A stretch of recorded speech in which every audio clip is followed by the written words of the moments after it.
Hi guys, and welcome to the show. Today, we have the Pioneer AVH 1550 NEX CarPlay radio, so stay tuned.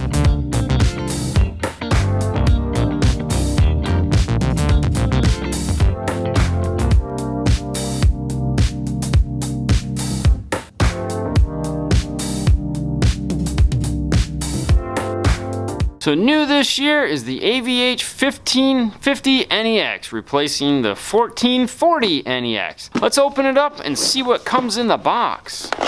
Now first up is going to be the remote control. Now if you're wondering what the difference between a 1500 and a 1550 is, this guy right here, along with the HD radio and the front camera option. Has a USB extension, it's about 5 feet long, has male and female ends. You have the phone microphone for both Bluetooth and Apple CarPlay, a bag of screws, the warranty card, quick start guide, and the installation manual, and of course the power plug. Let's go ahead and take a look at that real quick. Now most power plugs are going to be about the same nowadays, but we'll just run through these real quick. You're gonna have 8 speaker wires. One is a solid color and the other one has a black stripe. The black stripe is negative. White is driver's front, gray is passenger front, green is driver's rear, and purple is passenger rear. Blue-white is gonna be your remote turn on or amplifier turn on. This can be used to turn on amplifiers as well as a amplified antenna if needed. Mute or the yellow-black wire is for if you have a car that has OnStar and you're buying the appropriate module. This will allow the radio to mute while you use OnStar. Orange-white is going to be your vehicle illumination. If this receives a 12 volt in, it'll automatically dim the radio. It is not variable, meaning you can't use that little switch on your dash to brighten and dim it. It will only dim to whatever the radio is set to. Yellow is constant 12 volts. Red is accessory. Black is ground. Light green is the emergency brake wire. This needs a on, off, on pulse every time the car turns on to access the menus of the radio. Purple-white is going to be your reverse trigger. This needs to see an input when the car is put into reverse to activate the camera input on the radio. Let's go ahead and unbox this and take a look at the back of the radio. Now let's start at the passenger side of the radio. Over here we have the one and only USB. It's going to be a 5 volt, 1.5 amp output. Next to that we have our auxiliary input. Now this is a full AV input, so it can be used to do video. Up above it is the iDataLink Maestro input. Now depending on how this is being used, for example if your car has backup sensors, the auxiliary input is actually going to be used for that. So you have to be careful depending on what you're trying to do. You have the main power plug input, you have the microphone input, the wired remote input so you can retain your steering wheel controls, your satellite radio input. For this you need the SVX 300 Sirius XM module. Now over here we have the preamp section. This is a 4 volt pre-output. You have your subwoofer, your rears, and your fronts. The brown over here is for the backup camera. The first yellow is going to be video output to go to an overhead screen or some headrest monitors. Then you have a full AV input. That's right, you actually have 2. You have audio here as well as video here. Now if you'd like to use the front camera feature on this input here, the AV input, is going to be used for that, making these non-usable when selected. You have your FM antenna input here. The yellow up here is for the add-on navigation system. Now we'll go ahead and flip this over, see what the screen looks like. Now when the unit first powers up, it's going to bring you to language selection. There's 5 languages to choose from. You have English, Spanish, Portuguese, French, and Chinese. Select the one you like and press the next arrow. This is going to take you to the network or standard mode page. Now for those of you that have never seen this before, this has to do with the sound output of the radio, both the RCAs and the deck power. Network mode is going to turn the radio into a 3-way active system, meaning your front outputs are going to be tweeter, your rear outputs are going to be mid-range, and of course the subwoofer will be subwoofer. Standard mode keeps it the way most of you are going to use it for, which is front, rear, and sub. Now once we get to the EQ section of the radio, we'll walk you through all of that. For now we're going to leave it in standard mode and select OK. This is the warning screen that's going to pop up for 6 seconds. Now if you put the car in reverse, it will automatically shut this off, or if you were to hit that OK feature, it would go away as well. Now we're in our main home page. This is going to take us to one of the first things that's different between the 1500 and the previous models, the layout of the home page. It's customizable. If you hit the gears here, go to your art palette, you'll notice they've added this home custom setting. Select it, and now you can adjust the home screen. You can adjust your source box here. You can switch the layout. CarPlay was plugged in. You could adjust the way this box was shaped. If we're back in the art palette, this will take us to the next difference. We'll go to the backgrounds. This background screen here, the one highlighted in this picture, is new to the 1550. It still has all the other motion screens, and you can import your own screen. You can also select what you want the home screen to be, and of course your AV source can be different. Illumination is going to be for the buttons over here. You can pick from the 5 that they have. You can have it do scan, or you can pick a specific color you want. Theme is going to be the color of the background. And then you have the ability to change your clock look or turn the clock off altogether. This is a 6.2 inch clear resistive screen that is 800 by 480 LED backlit TFT active matrix display. You have some hard buttons over here, your volume up, your volume down, your access to your backup camera, your main home screen. If you hold the home screen button down, it'll also power down the radio.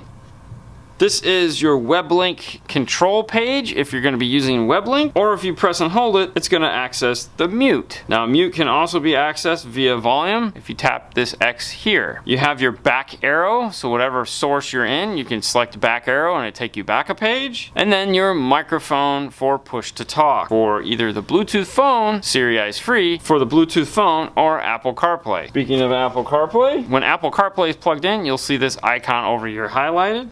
If you tap it, it'll go ahead and take you to Apple CarPlay. If you hit the NEX icon, it will take you home. If you hit the home menu, it will also take you home. Now, one of the new features in the home menu is the ability to control the source. So as you can see in the middle here, we have the FM on.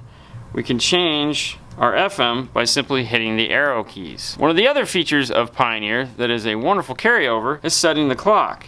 Simply tap the clock, it will take you to the clock adjustment. Now on your source screen, you'll notice this drop down arrow here. Tap it. This is going to take you to your source list. You have AM, FM, HD radio, Bluetooth audio. Now this has dual phone pairing, which allows you to pair 2 phones at the same time. And you can play music off of either phone by touching this icon here. It'll also allow 2 phones to ring in independently. So if both phones are paired at the same time and the passenger phone rings, it'll automatically switch the phone call function only over to that phone, but keep the Bluetooth music playing from whatever phone it was playing on. Pandora and Spotify controls are for your cell phone. You can use the USB to control an iPod if you want. Or if you have your iPhone plugged in, you can control it like an iPod. Now here's where you'd access your auxiliary input and your camera view. This will take you to the actual view of the camera. Now, as we said earlier, it has the option to do front camera. So if we select gears, tools, input-output settings, you'll notice right here where it says AV input and it's off. If we select it as a source, when we go to our drop-down menu, you'll see AV input. If we select it as a camera, now when we're in camera view, you'll notice this new icon here. This allows you to switch between the front camera and the back camera simply by tapping it. Every time you tap it, it will switch views. Up here, you'll notice the stopwatch. If you tap that, it's going to allow you to go back to your main screen, touch whatever you need to do, and then in 10 seconds, it'll automatically flip back to your camera view. When you're done, select the X. Source off and power off. If you select source off, it's just going to shut the radio down, still allow you to do navigation, Bluetooth calling, and CarPlay functions. If you select power off, it's going to ask you sure you want to do this. Select yes. It's going to power the whole radio down. So like turning the key off. Hit a button, it'll wake it back up for you. Now let's go ahead and take a look at that EQ feature. Notice right here where it says EQ. If you tap that, that's going to take you to the EQ. Tap it again. You have 13 bands of equalization that you can easily set up. You have 2 custom presets as well as 5 preset presets. Otherwise, you want to go ahead and select gear, the sound.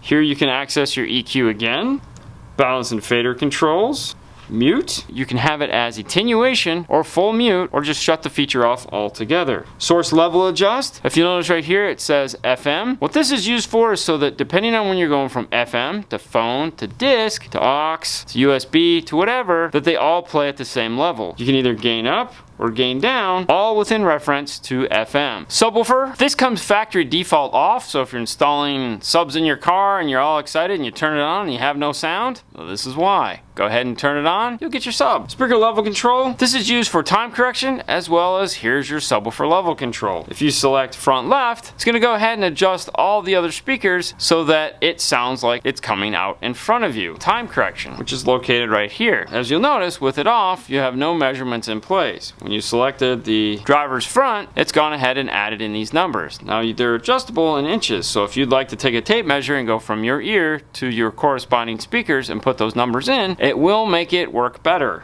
Crossover. This has a selectable on-off, front, rear, and sub crossover. The subwoofer crossover has a 6, 12, 18, 24, 30, and 36 dB slope. Your high pass has 6, 12, 18, 24 dB slope. For your crossover, listening position is just a redundant of where that's located in two other places on the radio. Auto EQ and EQ measurement. This allows you to go ahead and do this via Pioneer's microphone. This is an option you can buy. It plugs into the aux input on the radio. The radio does have to be in standby for that to work. Now if you've gone ahead and set your radio up and got it sounding amazing, you want to come in here and tap Save Settings. This will save all the functions you've just done so that if the battery is disconnected, you won't lose them. But if you do, you can come back here to Load Settings. You have Bass Boost. This is a 4-step bass boost that's for music that doesn't have a good bass recording. If you have something that has tons of bass, don't use this. If you have some classic rock, this is great to use to add a little impact to your music. Loudness control. If you're a low-level listener, meaning you listen to the volume at minimum, and you'd like to add some life to the music, loudness is for that. Now as you turn the volume up, it will go ahead and reduce the loudness effect. Automatic level control is for pre-recorded music. If it's recorded at different levels on your media, this will flatten them out so they all play at the same level. Sound retriever is for that compressed media to hopefully make it sound a little bit more lifelike. Default on the radio is mode 1. However, you can shut it off or add more effect if you'd like. Now that we just showed you standard mode, let's take a look at what network mode will do for you. Now to get to this, stick to the end and we'll show you what you need to do in order to restore the radio to have this prompt back up. When you're in network mode, go to your EQ settings again and select speaker level. You'll notice now the icon has changed a little bit. You have a tweeter and a mid-range and you have nothing in the rear. Network mode has no rear speaker outputs. None at all. It is made to be a three-way system. Tweeter, mid, subwoofer. That's it. That's all it's useful for. Phone calls, when people are talking into you, they're going to come out of the mid-range. That's going to be channels 3 and 4, which is different from standard mode, which comes out of channels 1 and 2. So channel 1 and 2 are going to be your tweeters. 3 and 4 are going to be your mid-range. Crossover now is going to be a little bit different. You're going to have your tweeter crossover for your front channel, and then you're going to have your mid-range that has a bandpass, meaning it has a top, meaning what frequency it's going to play up to, and then what frequency it's going to play down to. And those are also selectable down to 24 dB. And of course, lastly, you have your subwoofer crossover. Now, if you go into time alignment, now you can adjust the distance between your head and each one of these speakers. And of course, it has a default setting that you're going to want to go in and fine tune by tapping up and tapping down. Otherwise, all the settings in the EQ are going to be the same. Now, a couple other things. If we're back in our settings, you can turn on and off the beep tone here. You have your input output settings. Here you can do the camera as well as turn on and off your auxiliary input. Demo mode can be found here. Camera. Now something that they brought back to this that was missing previously, depending on when you bought, let's say, a 1440, is parking assistant guidelines. You can go ahead and adjust guidelines for the camera you've added. You have fine-tune adjustments on here, or as you saw, you can just drag and drop. System language, in case it was set up wrong, is located here. System information, this is where your firmware is going to be located for your radio, so if you want to see there if there's an update or anything like that, that'll be located here. And then last but not least, you have restore settings. Restore settings is going to do a couple things for you. First, if you put it in network mode instead of standard mode and you're like, I didn't mean to do that, you have to restore the radio to out-of-box settings. Or, like us, where we've just played with this radio and we have no idea what we've done, we're going to go ahead and select restore settings, and this will bomb it back to factory default settings like it had just come out of the box. Alright guys, we hope you enjoyed this review of the Pioneer AVH 1550 NEX. Fernando, if you please. Alright guys, if you like this video, please subscribe, share, like, you know where you find us. Facebook, Instagram, and here in YouTube. You guys have a great night as always. We'll see you later next time. Bye. Bye.